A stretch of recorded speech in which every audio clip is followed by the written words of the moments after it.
स्वागत है आपका विज्ञान वृक्ष पे, जो बीएससी के स्टूडेंट्स और एस्पायरिंग स्कॉलर्स के लिए ज्ञान और सफलता का एक अनोखा साथी है। हाय एवरीवन, वेलकम टू विज्ञान वृक्ष। तो हम लोगों ने कौन सा टॉपिक, गैसियस स्टेट का टॉपिक पढ़ रहे थे जिसमें हमने अभी तक काफ़ी सारी चीज़ें देख ली हैं। तो पीछे हमने काइनेटिक गैस इक्वेशन कंप्लीट की थी, उससे जो हमारे गैस लॉ थे वो सारे डिराइव किए थे और कुछ और डिडक्शंस किए थे, लाइक मॉलिक्यूलर वेलोसिटी का, काइनेटिक एनर्जी का और एब्सोल्यूट टेम्परेचर के बारे में देख लिया था। ठीक है, तो आज की क्लास हम एक नए टॉपिक से स्टार्ट करने वाले हैं and that is Maxwell's distribution velocities.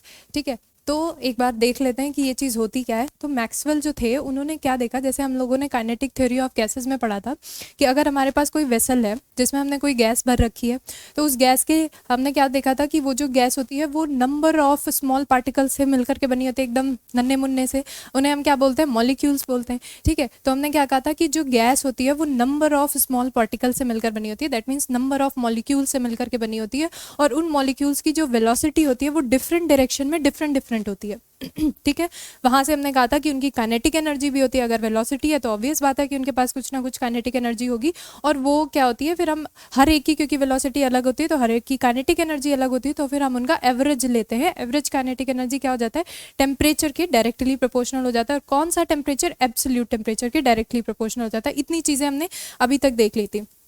तो ये मैक्सवेल ने क्या देखा, इन्होंने देखा कि अगर हमारे पास कोई गैस है, किसी बीकर में हमने कोई गैस ले रखी है, उसके नंबर ऑफ मॉलिक्यूल्स हैं, तो उनकी सबकी वेलोसिटी अलग अलग है, वो डिफरेंट डायरेक्शन में डिफरेंट वेलोसिटी के साथ मूव कर रहे हैं। तो जो फ्रैक्शन ऑफ मॉलिक्यूल्स हैं, ठीक है, तो कुछ फ्रैक्शन ऑफ जो मॉलिक्यूल्स हैं उनकी जो वेलोसिटी होगी वो एट कांस्टेंट टेम्परेचर पे कांस्टेंट रहेगी। ठीक है, तो उनका ग्राफ कैसा आता है? ऐसा सा कुछ ग्राफ आता है। अभी हम ये सीखेंगे कि ये ग्राफ कैसे, मतलब क्या एक्सप्लेन कर रहा है, क्या चीज़ें बता रहा है।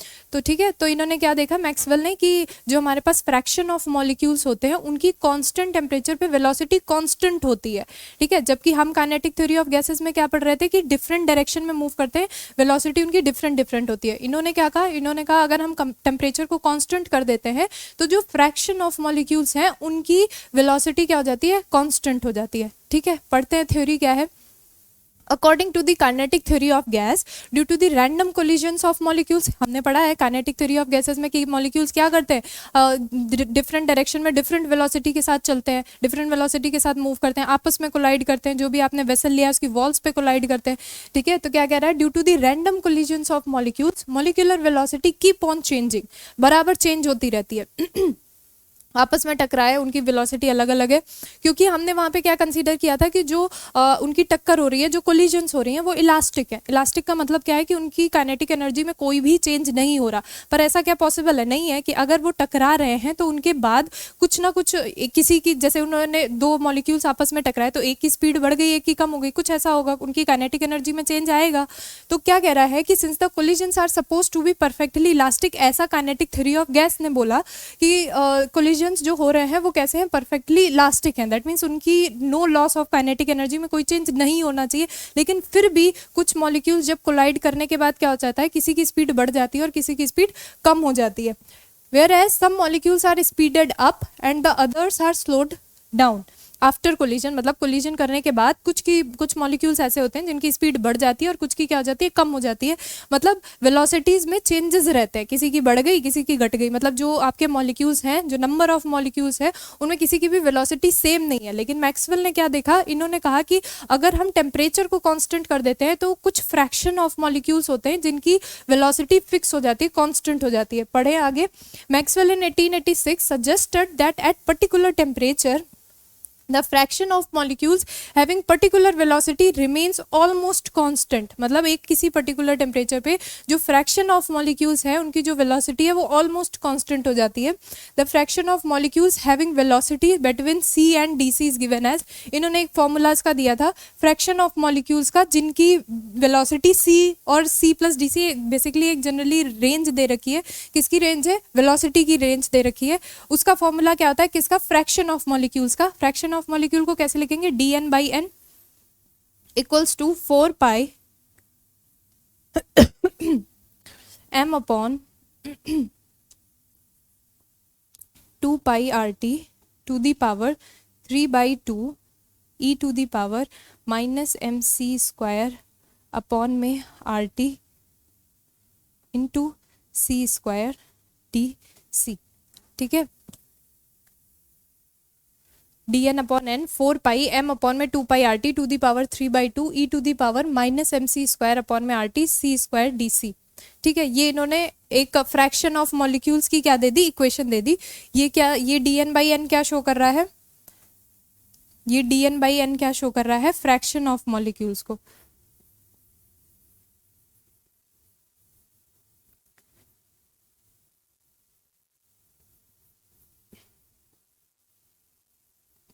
ठीक है, तो डी एन बाई एन क्या है, फ्रैक्शन ऑफ मॉलिक्यूल, और इसकी इन्होंने ये एक इक्वेशन दे दी कि इस हिसाब से कुछ होती होगी। अब ये कर्व आपका कैसे बनेगा अच्छा एक चीज और कर लेते हैं, ये डीसी को इधर ले आते हैं, यानी 1/n डी एन अपॉन में डी सी इक्वल्स टू कितना हो गया, 4 पाई एम अपॉन में 2 pi R T to the power 3/2 e to the power minus m c square upon में 2 आर टी सी स्क्वायर, ठीक है। डीसी तो इधर आ गया अपॉन में 1/n D N by D सी, ठीक है। और इस चीज को इन्होंने क्या बोला, ये चीज क्या रिप्रेजेंट कर रही है, ये चीज क्या रिप्रेजेंट कर रही है, प्रोबेबिलिटी, प्रोबेबिलिटी किस चीज की probability, probability of molecules having speed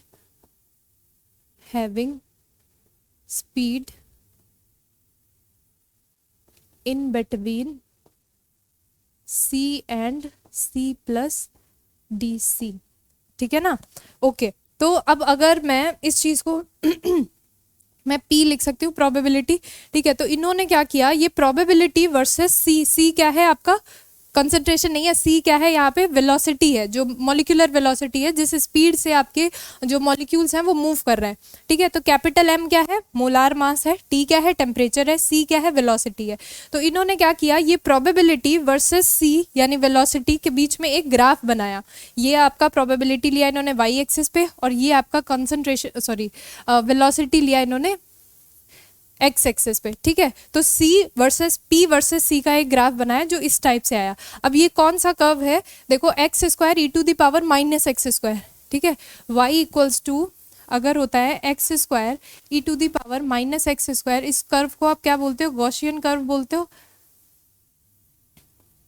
Gaussian curve बोलते हो। और ये इसी टाइप का कुछ शो होता है ऐसे, ठीक है। तो प्रोबेबिलिटी वर्सेस वेलोसिटी का जो इन्होंने ग्राफ बनाया वो कुछ इस टाइप से आया।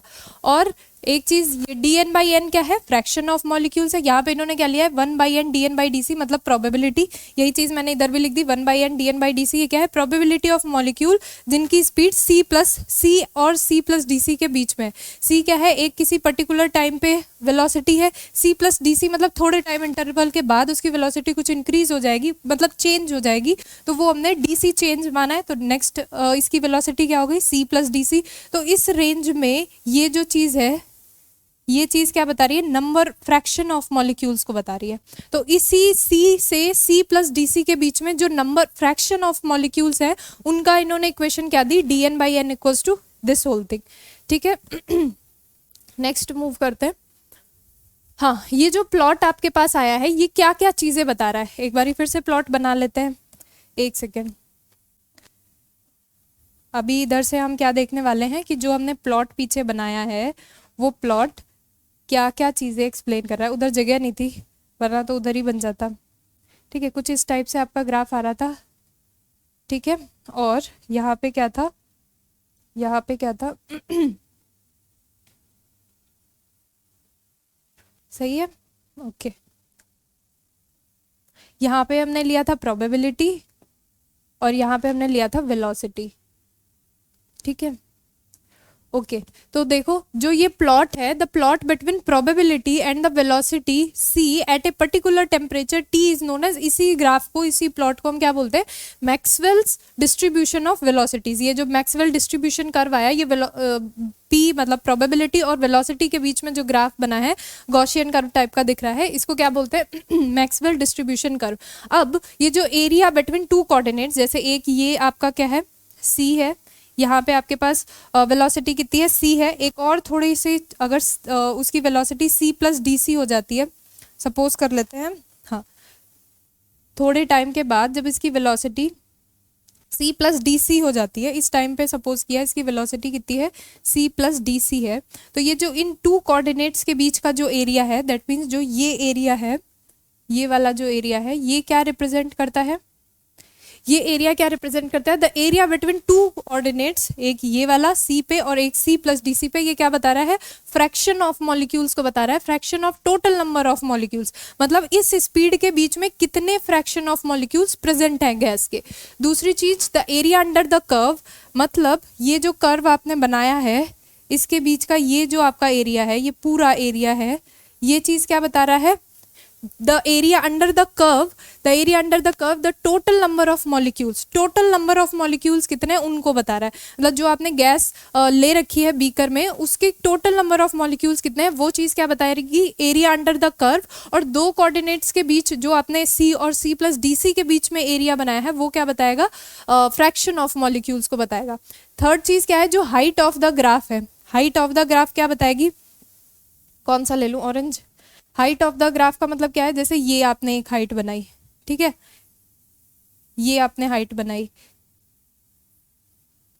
मतलब एक पर्टिकुलर वेलोसिटी पे ये हाइट थी, उसने क्या दिया, probability the. The height of the graph क्या बताएगी, fraction of molecules having that, कितने फ्रैक्शन ऑफ मॉलिक्यूल्स इतने कितने हैं जिनकी वेलोसिटी वो है, ठीक है। तो ये जो आपकी हाइट है, किसकी, जो हाइट ऑफ द ग्राफ है, किसी भी पर्टिकुलर वेलोसिटी पे अगर आप हाइट ले रहे हो, तो वो चीज़ क्या बता रही है, फ्रैक्शन ऑफ मॉलिक्यूल्स, कितने फ्रैक्शन ऑफ मॉलिक्यूल उस वेलोसिटी से मूव कर रहे हैं, fraction of molecules having that velocity, कितने फ्रैक्शन ऑफ मॉलिक्यूल्स हैं जिनके पास वो वेलोसिटी, कौन सी, जहाँ से आपने ये हाइट ली है। मतलब इसका अगर सी पे, अगर ये सपोज कर लो ये सी डैश है, ठीक है, तो सी डैश पे जो हाइट आई वो क्या दे रही है, फ्रैक्शन ऑफ मॉलिक्यूल्स जिनके पास सी डैश वेलोसिटी है। दूसरा सी डबल डैश ले लो, ये सी डबल डैश हो गई, तो ये हाइट क्या बता रही है, इतने फ्रैक्शन ऑफ मॉलिक्यूल्स है जिनकी सी डबल डैश वेलोसिटी है, ठीक है। तो इस ग्राफ से हमें तीन चीजें कौन कौन सी पता चली, अगर हम एरिया ले रहे हैं किन्हीं दो वेलोसिटीज के बीच का, लेट से सी है और सी प्लस डी सी है, थोड़े टाइम इंटरवल के बाद, तो उनके बीच का जो एरिया आता है वो चीज क्या बताती है, फ्रैक्शन ऑफ मॉलिक्यूल को बताती है। और जो पूरा एरिया, जो पूरा कर्व बना है, उसके अंडर जो एरिया आ रहा है वो किस चीज को बता रहा है, मॉलिक्यूल्स को, टोटल नंबर ऑफ मॉलिक्यूल्स को बता रहा है। और जो हाइट है वो क्या बता रही है, fraction of the molecules having that velocity, ठीक है। तो मैक्सवेल डिस्ट्रीब्यूशन लॉ क्या था, अभी नेक्स्ट में देखते हैं। वही चीज़ है कि एट कांस्टेंट टेम्परेचर पे इन्होंने देखा कि जो फ्रैक्शन ऑफ मॉलिक्यूल्स है, उनकी जो स्पीड है या जो वेलोसिटी है वो क्या रह रही है, कांस्टेंट रह रही है। ये हमने पीछे देखा भी है, हाँ कहीं पे लिखा हुआ था, अभी मैंने पढ़ा था। मैक्सवेल इन ये suggested that at a particular temperature जो फ्रैक्शन ऑफ मॉलिक्यूल्स है having particular velocity remains almost constant. वो सी से सी प्लस डी सी में जो आपके रहते हैं फ्रैक्शन ऑफ मॉलिक्यूल्स, किसी एक पर्टिकुलर टाइम पे जब आपने टेम्परेचर क्या कर दिया, कांस्टेंट कर दिया, उस टाइम पे जो फ्रैक्शन ऑफ मॉलिक्यूल्स रहते हैं उनकी स्पीड क्या रहती है, कांस्टेंट रहती है। जो आपके पास फ्रैक्शन ऑफ मॉलिक्यूल्स रहते हैं उनकी स्पीड क्या रहती है, कांस्टेंट रहती है। नेक्स्ट मूव करते हैं, ठीक है। अब इससे हो इंपॉर्टेंट फीचर्स क्या हैं, यही जो मैक्सवेल डिस्ट्रीब्यूशन करवाया है उसके, the fraction of molecules having velocity, फिर से एक बारी ग्राफ बना लेते हैं, रफली देख लो, जैसे ऐसे था, यहाँ पे क्या था, प्रोबेबिलिटी थी, ठीक है, यहाँ पे क्या था, वेलोसिटी थी, ठीक है, ये हमने ड्रॉ किया था। हमारा ग्राफ कैसा आया था, ऐसा कुछ ग्राफ आया था, ठीक है। क्या बोलता है, जो फ्रैक्शन ऑफ मॉलिक्यूल्स है, जैसे यहाँ पे जब इनके पास वेलोसिटी जीरो थी, ठीक है, जो जब स्टार्टिंग में वेलोसिटी अगर हमने जीरो मान ली, ठीक है, तो उस टाइम पे कोई फ्रैक्शन ऑफ मॉलिक्यूल्स ऐसे नहीं है जिनकी वेलोसिटी जीरो है। मतलब अगर वेलोसिटी जीरो है तो फ्रैक्शन ऑफ मॉलिक्यूल्स भी जीरो है। जैसे जैसे ये आपका इंक्रीजिंग ऑर्डर है, जैसे जैसे आप वेलोसिटी बढ़ाते जा रहे हो फ्रैक्शन ऑफ मॉलिक्यूल्स भी बढ़ते जा रहे हैं। जैसे जैसे आप वेलोसिटी बढ़ाते जा रहे हो फ्रैक्शन ऑफ मॉलिक्यूल्स भी बढ़ते जा रहे हैं। एक टाइम ऐसा आता है जिस टाइम पे जो आपके पास फ्रैक्शन ऑफ मॉलिक्यूल्स है वो क्या है, मैक्सिमम है, ठीक है। तो वो वेलोसिटी जिस पर फ्रैक्शन ऑफ मॉलिक्यूल्स मैक्सिमम है उसे हम क्या बोलते हैं, mean velocity, most probable velocity, most probable velocity, ये कौन सी वेलोसिटी है? ये वो वेलोसिटी है जहाँ पे फ्रैक्शन ऑफ मॉलिक्यूल क्या है, मैक्सिमम है। आपने क्या देखा स्टार्टिंग में, जो भी आपके मॉलिक्यूल्स थे, अगर उनकी वेलोसिटी जीरो है, ऐसे कोई मॉलिक्यूल्स नहीं है, मतलब वेलोसिटी जीरो है तो फ्रैक्शन ऑफ मॉलिक्यूल्स भी जीरो है। जैसे जैसे जैसे जैसे आपने वेलोसिटी इंक्रीज की, वैसे वैसे क्या हुआ, फ्रैक्शन ऑफ मॉलिक्यूल्स भी इंक्रीज होने लगे। यहाँ पे ये थे, यहाँ पे ये थे, मतलब वेलोसिटी इंक्रीज करते टाइम जो फ्रैक्शन ऑफ मॉलिक्यूल्स है वो भी बढ़ रहे हैं। एक टाइम ऐसा आया, मतलब एक वेलोसिटी ऐसी आई जहाँ पे जो फ्रैक्शन ऑफ मॉलिक्यूल थे वो क्या है, मैक्सिमम है, तो उसी वेलोसिटी को क्या नाम दे दिया, मोस्ट प्रोबेबल वेलोसिटी। उसके बाद आप फिर से वेलोसिटी बढ़ा रहे हो, लेकिन अभी क्या हो रहा है कि जो फ्रैक्शन ऑफ मॉलिक्यूल्स है वो फॉल कर रहे हैं, कम हो रहे हैं, डिक्रीज हो रहे हैं। पढ़ते हैं, the fraction of molecules having velocity greater than zero increase with increase of velocity.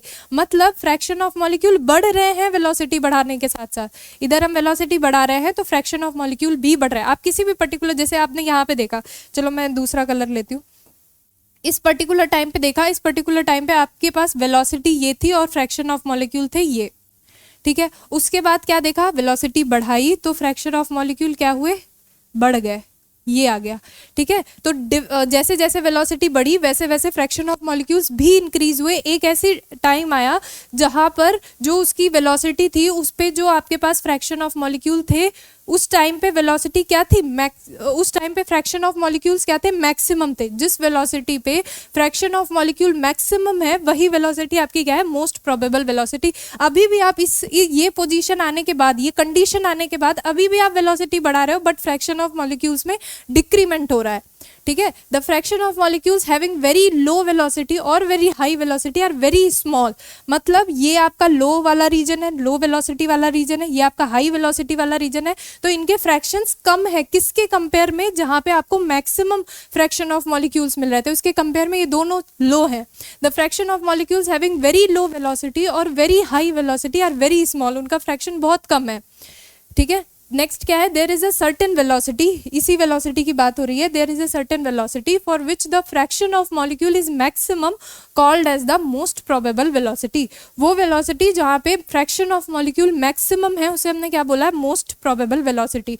उस जो मोस्ट प्रोबेबल वेलोसिटी उससे कम जो है, मतलब जो लो वेलोसिटी का रीजन है या फिर जो हाई वेलोसिटी का रीजन है, उन दोनों में फ्रैक्शन ऑफ मॉलिक्यूल कम है एज कंपेयर टू जो आपने मोस्ट प्रोबेबल वेलोसिटी निकाली है उस पे, ठीक है। नेक्स्ट मूव करते हैं। हाँ, since the fraction of molecules having a particular velocity remain constant at constant temperature, fraction of molecules remains the fraction of molecules having a particular velocity remains constant at constant temperature। मतलब अगर आपने temperature constant कर दिया तो उस time पे जो भी फ्रैक्शन ऑफ मॉलिक्यूल्स हैं उनकी वेलोसिटी कांस्टेंट हो जानी है, पर the individual molecules possessing a particular velocity are not the same at different instant of time. मतलब क्या है, अगर आप टाइम चेंज कर रहे हो, जैसे सपोज करो आपने टी सेकेंड पे कुछ फ्रैक्शन ऑफ मॉलिक्यूल्स की वेलोसिटी मेजर की, कुछ आई, ठीक है, आपने दोबारा से टाइम चेंज कर दिया, टी से टी डैश कर दिया, तो ज़रूरी नहीं है जो फ्रैक्शन ऑफ मॉलिक्यूल की वेलोसिटी आपने पहले टाइम पे निकाली थी सेम वही रहे दूसरा टाइम चेंज होने पे। क्यों? क्योंकि वो कंटिन्यूसली कोलाइड कर रहा है, उनकी वेलोसिटी हमेशा बराबर चेंज होती रह रही है। वही चीज़ कह रहा है कि अगर आपने टेम्परेचर कॉन्स्टेंट किया है तो फ्रैक्शन ऑफ मॉलिक्यूल्स की जो वेलोसिटी होगी वो कांस्टेंट रहेगी, लेकिन अगर टाइम चेंज कर दिया, मतलब स्टार्टिंग में टी टाइम पे कुछ फ्रैक्शन ऑफ मॉलिक्यूल्स की स्पीड देखी, दोबारा टाइम चेंज किया, टी डैश कर लिया, तो जरूरी नहीं है जो पहले फ्रैक्शन ऑफ मॉलिक्यूल्स की स्पीड आई थी वही रहे, क्योंकि वो कंटिन्यूअस क्या कर रहे हैं, कोलाइड कर रहे हैं, उनकी वेलोसिटी चेंज हो रही है, ठीक है। The individual molecules possessing a particular velocity are not the same at different instant of time because of the constant collision takes place among the molecules। molecules के बीच में क्या हो रहा है, continuous collision हो रहा है, जिसकी वजह से उनकी velocity change हो जा रही है। नेक्स्ट क्या कहता है, हाँ नेक्स्ट है कि ये जो मैक्सवेल डिस्ट्रीब्यूशन ऑफ वेलोसिटी, ये जो कर्व हमने देखा है, इस पे टेम्परेचर का क्या फर्क पड़ता है। तो ये आपका कर्व दे रखा है, देखो कि किस किस के बीच में प्लॉट हम करते हैं, एक तो प्रोबेबिलिटी रहता है और दूसरा एक्स एक्सिस पे क्या रहता है, वेलोसिटी रहता है। तो हम एक बार दोबारा से देख लेते हैं क्या क्या चीज़ें हमने इसमें देखी थी। हमारा कुछ गॉसियन कर्व टाइप का आ रहा था, ग्राफ बन रहा था, उसमें हमने क्या देखा था कि जो दो कोऑर्डिनेट्स के बीच का एरिया आ रहा था वो क्या बता रहा था, फ्रैक्शन ऑफ मॉलिक्यूल्स को बता रहा था। जो टोटल एरिया आ रहा था अंडर द कर्व वो टोटल नंबर ऑफ मॉलिक्यूल्स को बता रहा था, ठीक है, इतनी चीज़।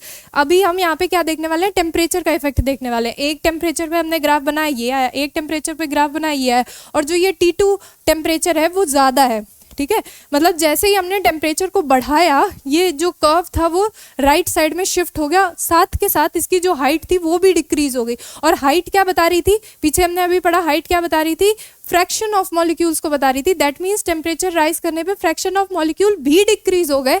ठीक है, ये वाले ग्राफ से हमें दिख गया। और हमने कंडीशन क्या ले रखी है, T2 ग्रेटर देन T1 है, दैट मीन्स टेम्परेचर हमने क्या किया, बढ़ाया है, तो ये कर्व जो था वो राइट डायरेक्शन में शिफ्ट हो गया। यही चीज लिखी हुई है, the peak of the curve shift toward right side on increasing the temperature. Second क्या है, the curve at higher temperature is lower, temperature high कौन सा है, T2 है। ठीक है, तो हायर टेम्परेचर पे जो पीक है वो कैसी है, लोअर है as compare to lower temperature से। और साथ के साथ अगर आप T3 ले लेते हो, जैसे आपने T3 ले लिया और वो T3 क्या है, T2 से बड़ा है, ये T3 क्या है, ग्रेटर देन है T2 से, तो फिर नेक्स्ट आपका ग्राफ कैसा बनेगा, सॉरी एक सेकेंड, ऐसा कुछ बनेगा, वो फिर से राइट डायरेक्शन में शिफ्ट हो जाएगा। यानी ये जो T2 है ये लोअर वाले टेम्परेचर के रिस्पेक्ट में राइट साइड में है, बट अगर इससे भी ज्यादा टेम्परेचर ले लेते हैं, T3 ले लेते हैं, तो फिर ये ग्राफ किधर चला जाएगा, लेफ्ट साइड चला जाएगा। सेकेंड पॉइंट क्या लिखा है, the curve at higher temperature is lower than the curve at lower temperature.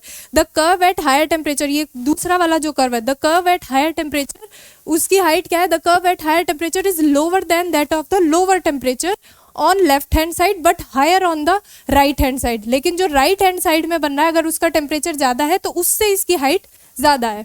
ठीक है, नेक्स्ट क्या है, on the basis of these observation, ये जो हमने देखी क्या ऑब्जर्वेशन थी कि टेम्परेचर इंक्रीज करने पे जो हमारा कर्व है वो राइट डायरेक्शन में शिफ्ट होगा, साथ के साथ उसकी हाइट भी डिक्रीज हो जाएगी। That means fraction of molecules भी कम हो जाएंगे टेम्परेचर इंक्रीज करने पे। कैसे, फॉर्मूला जो हमने पढ़ा है देखो, dn by n equals to 4 pi m upon में 2 pi RT to the power 3/2 e to the power minus MC square upon में 2 RT C स्क्वायर DC। ठीक है, ये चीज क्या बता रही थी, मैंने अभी बोला ये चीज क्या बता रही है, फ्रैक्शन ऑफ मॉलिक्यूल्स को बता रही है। ठीक है, फ्रैक्शन ऑफ मॉलिक्यूल्स। अब मैंने क्या बोला, टेम्परेचर इंक्रीज किया, टेम्परेचर कहाँ कहाँ पे है देखना इसमें, एक तो ये रहा, दूसरा ये रहा। ठीक है, इसमें टेम्परेचर किसमें, डिनोमिनेटर में टेम्परेचर बढ़ाओगे dn by n डिक्रीज होगा, साथ के साथ यहाँ टेम्परेचर किसमें, अगर टेम्परेचर आपने बढ़ाया तो ओवरऑल वैल्यू क्या हुई, कम हुई, डिक्रीज हुई, और साथ में नेगेटिव साइन है। ठीक है, तो ओवरऑल वैल्यू क्या हो गई, कम हो गई। यानी ये जो दोनों जगह पे T आया है वो दोनों जगह वाला T क्या कर रहा है, जो dn by n है that is fraction of molecules, उसे डिक्रीज कर रहा है ऑन इंक्रीजिंग द टेम्परेचर। अगर आप टेम्परेचर बढ़ा रहे हो तो जो आपका फ्रैक्शन ऑफ मॉलिक्यूल्स है वो डिक्रीज कर रहा है। इस इक्वेशन से भी आप समझ सकते हो। ठीक है, on the basis of these observation conclusion क्या क्या निकाले गए, with increase of temperature the value of the most probable velocity भी इंक्रीज कर जाएगी। कैसे, जैसे ही आपने टेम्परेचर बढ़ाया, ये T2 था तो यहाँ पे आपके पास मोस्ट प्रोबेबल क्या आई, मोस्ट प्रोबेबल वेलोसिटी क्या आई, ये आई, ये आपने V2 ले लो, V2 आई, और यहाँ पे कितनी आई थी, V1 आई थी। तो आपको क्लियरली दिख रहा होगा कि जो V2 है वो बड़ी है V1 से, यानी टेम्परेचर बढ़ाने पे मीन प्रोबेबल वेलोसिटी भी इंक्रीज करेगी, और क्या होगा, और जो फ्रैक्शन ऑफ मॉलिक्यूल्स है वो क्या हो जाएंगे, डिक्रीज हो जाएंगे, क्योंकि हाइट कम हो गई और हाइट ही फ्रैक्शन ऑफ मॉलिक्यूल्स को बता रही थी। The fraction of molecules possessing the most probable velocity, ये मोस्ट प्रोबेबल वेलोसिटी है, इस पे जो फ्रैक्शन ऑफ मॉलिक्यूल्स आए हैं आपके, ये चीजें। ठीक है, ये क्या हो गए, टेम्परेचर बढ़ाने पे डिक्रीज हो गए। The fraction of molecules possessing the most probable velocity decreases with increase of temperature. सही बात है। तीसरी चीज क्या देखी, with increase of temperature the fraction of molecules having lower speed decreases, whereas the fraction of molecule having higher speed increases. ठीक है, वही चीज है कि अगर आपने क्या किया, टेम्परेचर इंक्रीज किया, विद इंक्रीज ऑफ टेम्परेचर जो फ्रैक्शन ऑफ मॉलिक्यूल्स जिनकी स्पीड लोअर थी वो क्या कर गए, डिक्रीज हो गए as compare to higher speed, as compare to fraction of molecules having higher speed. Higher speed वाले जो थे वो क्या हो गए, बढ़ गए। तो ये आपका कंप्लीट क्या था, Maxwell distribution law, Maxwell distribution curve, जिसमें हमने काफी सारे पॉइंट्स देखे जो मेन है, एक बार रिवाइज कर लेते हैं। सबसे पहले हमने क्या देखा, जो मैक्सवेल डिस्ट्रीब्यूशन कर्व आता है वो किस शेप का आता है, गॉसियन कर्व आता है, मतलब इस टाइप से कुछ बनता है, ठीक है। और क्या होता है, जैसे जैसे आप वेलोसिटी इंक्रीज करती जाती है वैसे वैसे फ्रैक्शन ऑफ मॉलिक्यूल्स भी बढ़ते जाते हैं, ठीक है। एक टाइम ऐसा आता है जिस वेलोसिटी पे जो फ्रैक्शन ऑफ मॉलिक्यूल्स थे वो क्या हो जाते हैं, मैक्सिमम हो जाते हैं, ठीक है। तो उसी वेलोसिटी पे जिस पे फ्रैक्शन ऑफ मॉलिक्यूल्स सबसे ज़्यादा थे, मैक्सिमम थे, उसे आपने क्या बोल दिया, मीन प्रोबेबल वेलोसिटी बोल दिया या मोस्ट प्रोबेबल वेलोसिटी बोल दिया।